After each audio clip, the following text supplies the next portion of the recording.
ভাইয়েরা আমার, আজ অত্যন্ত দুঃখ পরাকান্ত মন নিয়ে এই পরন্ত বিকেলে হাজির হয়েছি আমরা লন্ডনের আলতাবালি পার্কে।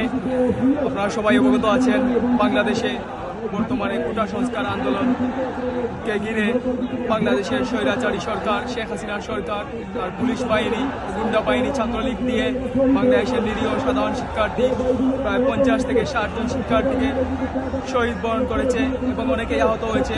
তারই প্রতিবাদে আমরা আজ আলতাবালি পার্কে একত্রিত হয়েছি। সেই সাথে লন্ডনে ছাত্রলীগ ও যুবলীগ তারা প্রতিবাদ কর্মসূচি আয়োজন করেছে।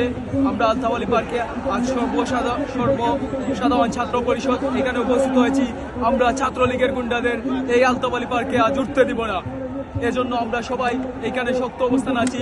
আমরা প্রবাসের মাটি থেকে আমরা যে যার অবস্থানে, আপনারা দেশের সাধারণ শিক্ষার্থী ভাইয়ের পাশে আছি। আপনারা দেশের সাধারণ শিক্ষার্থী ভাইয়েরা আপনারা ভয়ভীত হবেন না। যত প্রাণ ঝরেছে তার জবাব শেখ হাসিনাকে দিতে হবে। ইনশাল্লাহ এই স্বৈরাচারী সরকারের পতন হবে, বাংলাদেশ এই স্বৈরাচার থেকে মুক্তি পাবে ইনশাল্লাহ। সবার সুস্থতা কামনা করি।